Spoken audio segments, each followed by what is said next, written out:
देखिए लोग, आप बनारस के हैं? बिल्कुल आप कार्यकर्ता हैं? बिल्कुल क्योंकि टोपी लगाई हुई है आपने, तो धर्म बनता है जी, क्या लगता है आपको 400 पार जो मोदी जी कह रहे हैं इस बार होगा? निश्चित 100%। लेकिन जो वोटिंग हो रही है अलग अलग चरणों में, और कहां से किन राज्यों से सीटें निकल कर आती हैं? मोदी जी जिस भी राज्य में हैं, जहां उन्होंने गए हैं, अपना काम किए हैं, सारे राज्यों से अच्छी सीट निकल के आने वाली है। सारे राज्यों से। आप बताइए, आप यहाँ के? हाँ, यहाँ के हैं? मैं यूपी की हूँ, मऊ जिला। मऊ से आए हैं। यहाँ का बताइए, बनारस में प्रधानमंत्री जी को देखने आए हैं? बताइए हम तो प्रधानमंत्री जी को क्या लग रहा है इस बार 24 में क्या होगा? जीत होगी, 400 पार होगी। क्यों? रेट मिलेगा 400 पार का। आप यहाँ के बनारस हम अनगढ़ के यूपी। बहुत लोग यूपी के हैं, आप बनारस के हैं। तो ये यहाँ पर विकास हुआ है? काम तो हुआ है। अच्छा, मैं एक बार क्योंकि उस तरफ जाऊंगी तो बहुत सारे लोग हैं और उधर से ही रोड शो निकलना है। मैं एक बार जरा आपसे पूछ रही हूँ वरुण पुरोहित जी, जिस तरह से आंकड़े आ रहे हैं, प्रधानमंत्री नरेंद्र मोदी का मानना है कि कई ऐसे राज्य बंगाल जैसे तेलंगाना जैसा आंध्र प्रदेश, सीटें बीजेपी की बढ़ने वाली है। मैं रोड से भले ही बात कर रही हूँ, वाराणसी सीट मान कर चल रही है बीजेपी, 25 सीटें ऐसी हैं जिनको खर्च नहीं है, लेकिन ऐसी सीटें जहां पर आप लोग नहीं भी उम्मीद कर रहे, वहां भी सरप्राइज होगा।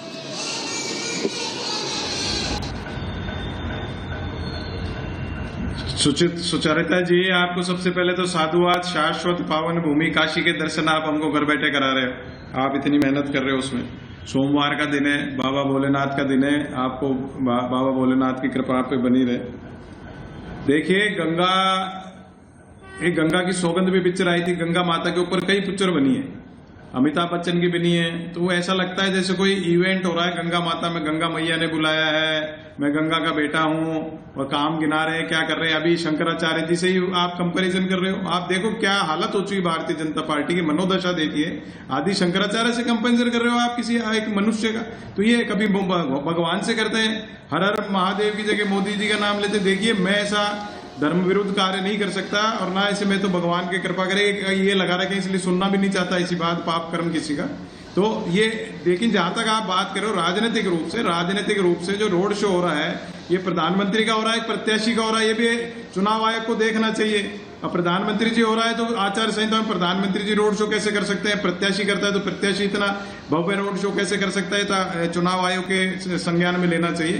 दूसरा, जो पॉलिटिकल इम्पैक्ट आप कह रहे हो, 101% पॉलिटिकल इम्पैक्ट पड़ता है जब राष्ट्रीय स्वरूप का नेता कोई पूर्वांचल में रोड शो करता है, दूसरी स्टेट्स में रोड शो करता है, तो उसका फर्क तो पड़ता ही पड़ता है, वोटों पर इम्पैक्ट भी पड़ता है। और ये 4 तारीख को देखने को भी मिलेगा। मैं ऐसे कपोल कल्पित बातें नहीं करता कि भाई मोदी जी हार जाएंगे, सारा विपक्ष आ जाएगा, विपक्ष हार जाएगा, मोदी जी 400 पार हो जाएंगे। प्रैक्टिकल बात यह है कि कोई राष्ट्रीय नेता, इतना बड़ा नेता जो किसी भी कैसे भी बने हुए हैं राष्ट्रीय नेता हैं, वो कहीं जाते हैं तो उसका फर्क तो पड़ता ही है वोटों पे। 4 तारीख को जनता महंगाई, बेरोजगारी इस बार क्योंकि पिछली बार जब बनारस में 2014 में प्रधानमंत्री लड़े थे यहाँ से चुनाव, तो समाजवादी पार्टी और बीएसपी की जमानत जब्त हुई थी।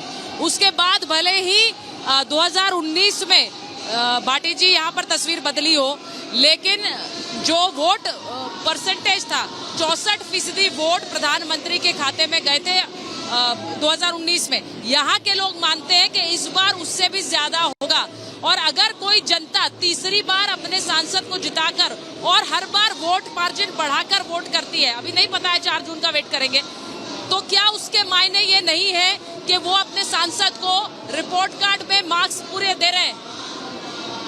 जी, मैं वरुण जी की बात से सहमत हूँ। वो ठीक कह रहे थे। प्रधानमंत्री स्तर का नेता जब चुनाव लड़ता है तो उसका माहौल अलग ही होता है, और उनका है, ठीक है, वो दिखाई दे रहा है, हमें कोई दिक्कत नहीं। लेकिन आप बात कर रहे हैं इतिहास की, हम बात कर रहे हैं भविष्य की। 4 जून को क्या होना है? 4 जून को ये सरकार बदल जानी है। लोगों में बहुत नाराज़गी है, लोगों में बहुत गुस्सा है। अब जो हमारे शहजाद भाई कह रहे थे कि सांप्रदायिक मुद्दे उठा रहे हैं, आप हमारे नेताओं के भाषण सुनिए। मैं केवल अपने नेता की बात नहीं कर रहा, कांग्रेस के नेता के भी और दूसरी पार्टी भी जो है इंडिया गठबंधन में, तेजस्वी के भी भाषण सुनिए। हम लगातार बेरोजगारी की बात कर रहे हैं, महंगाई की बात कर रहे हैं, सरकार के भ्रष्टाचार की बात कर रहे हैं, हम बेटियों की सुरक्षा की बात कर रहे हैं, हम किसान की MSP की बात कर रहे हैं। हम उन मुद्दों को उठा रहे हैं जो चुनाव के लिए जरूरी हैं। भारतीय जनता पार्टी के निचले स्तर से लेके हाईएस्ट नेता तक सारे क्या कर रहे हैं? धार्मिक मुद्दे उठा रहे हैं, लोगों को लड़ाने के मुद्दे उठा रहे हैं। ये दलितों का आरक्षण काट के मुसलमान को दे देंगे, OBC का आरक्षण। हम तो कह रहे हैं जनगणना कराइए, आप जाति जनगणना कराइए और 50% की सीमा को हटाइए और जितनी संख्या OBC की उतना आरक्षण दीजिए। हम तो OBC का आरक्षण बढ़ाने की बात कर रहे हैं। ये लोगों को गुमराह कर रहे हैं कि काट देंगे। अगर मुस्लिम समाज के लोग भी पिछड़े हैं, अगर वो भी सामाजिक शैक्षिक रूप से पिछड़े हैं, तो उनका भी हक है आरक्षण लेने का।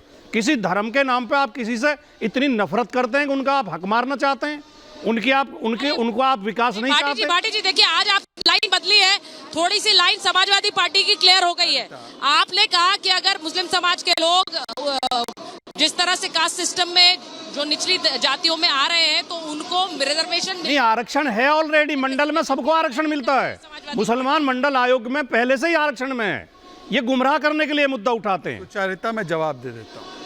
भाटी जी, ये बात इसलिए बोली जाती है क्योंकि इस्लाम धर्म में जाति व्यवस्था नहीं रही है, वो जाति व्यवस्था हिंदू धर्म में रही, इसीलिए बार बार ये कहा जाता है। आपने कहा वो व्यवस्था है।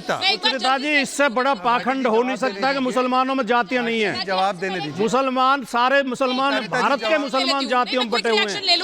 अंसारी, कुरैशी, लोहार, बढ़ई, नाई, धोबी, सारी जातियां मुसलमान। आपका स्टैंड, क्योंकि आप लालू जी ने तो यू-टर्न ले लिया था, लेकिन समाजवादी पार्टी खुलकर बैटिंग कर रही है। मैं मानूं प्रधानमंत्री का रोड शो इस वक्त गौधुलिया कभी भी पहुंचेगा, लेकिन मैं एक बार पूछ रही हूँ आपसे, बताइए जरा शहजाद जी, समाजवादी पार्टी ने स्टैंड क्लियर कर दिया है। लालू जी ने भले यू टर्न लिया था, लेकिन भाटी जी की बात से मुझे स्टैंड क्लियर लग रहा है। देखिए, मैं तो बोलता हूं कि इतिहास छोड़ दीजिए, वर्तमान की बात करते हैं ना। वर्तमान में कर्नाटका में कांग्रेस के नेता रहमान खान से लेकर बाकी लोगों ने पूरे मुस्लिम समाज को 6% आरक्षण OBC के कोटे से देने की बात की है। उनकी सरकार है वहां पर, लिखित में दे दे, नहीं देंगे, बोल दीजिए। वर्तमान की बात करते, सुन लीजिए, मैं बीच में नहीं बोला। भाटी जी ऐसे करेंगे तो फिर डिबेट नहीं हो पाएगी, क्योंकि आप यहां पर है, मैं यहां पर हूं, सुचारिता बाहर है। मैंने आपके बीच में एक शब्द नहीं बोला। भाटी जी ने बोला कि हमारे नेताओं के भाषण देख लो, आप ही के नेता का भाषण है। राम मंदिर बेकार बोला राम गोपाल यादव जी ने। अब राम गोपाल यादव जी को बोलिए कि एक बार वेटिकन के विषय में बोल दे, प्लीज बीच में मत बोलिए। राम गोपाल यादव जी से बोलिए एक बार तो सऊदी में किसी का धार्मिक स्थल है उसके बारे में बोल दीजिए, एक बार वेटिकन के बारे में बोल दीजिए, नहीं बोलेंगे। ये खड़गे जी ने कहा राम बनाम शिव, सनातन समाप्ति आपके नेता ने कहा, शक्ति से लड़ना राहुल गांधी ने कहा, द्वारका में नाटक हो रहा है। आप यदुवंशी होने की पार्टी, यदुवंशी पार्टी बताते हैं अपने आप को, द्वारका में जो करने गए प्रधानमंत्री और नाटक है, ये राहुल गांधी ने कहा। मैं इसमें नहीं जाना चाहता, मैं आना चाहता हूं आज भी तेजस्वी के भाषण छोड़ो, तेज प्रताप की हरकतें देखो। आज एक कार्यकर्ता को पीट दिया है, इतना अहंकार है उनमें। ये रोजगार की बात नहीं कर रही है, अपनी बेरोजगारी दूर करने के नुस्खे दे रहे हैं। मैं केवल 2 चीजें बोलकर अपनी बातें समाप्त करूंगा। मैं कह रहा हूं, एक तरफ तो काशी में देखे प्रधानमंत्री जब जाते तो जन सैलाब आता है, और दूसरे लोग तो अमेठी जाने से कतराते हैं। रायबरेली शिफ्ट हो गए वायनाड के बाद, क्योंकि वायनाड में भी सीट जो है वो एकदम एक प्रकार से डगमगा रही है। और आखिरी बात मैं कहना चाहता हूं पुरोहित जी को, पुरोहित जी, मैंने आपको बताया कि अनुसरण कर रहे हैं। आज जब कोई दर्शन लेने जाता है ना काशी में, तो वो भी उसी मार्ग और यात्रा को जाता है जहां पर आज प्रधानमंत्री जा रहे हैं। परंतु मैं आपसे पूछना चाहता हूं कि आप इतने आग बबूले तब नहीं हुए जब सनातन समाप्ति की बात की गई, आप इतने आग बबूले नहीं हुए जब राहुल गांधी ने कहा शक्ति से लड़ाई है, आप इतने आग बबूले नहीं हुए जब कहा सनातन बीमारी है, राम मंदिर में जो दर्शन करने जा रहे हो वो पाखंड कर रहे हैं। तो ये पुरोहित जी, चलिए आपने तो मुझ पर व्यक्तिगत हमला कर दिया, पर आपकी जो भावनाएं हैं तब उफान में नहीं आई जब इस प्रकार के वक्तव्य आने लगे कांग्रेस पार्टी के से, और समाजवादी पार्टी ने तो कहा हिंदू धर्म धोखा है, आपने तब एक शब्द नहीं कहा। गजब है भाई। और सनातन केंद्रों को आज जब इस प्रकार से उनका अहिल्याबाई होलकर जी ने जैसे जीर्णोद्धार किया गया, तो आज कौन कर रहा है? मैं एक बार ये बताना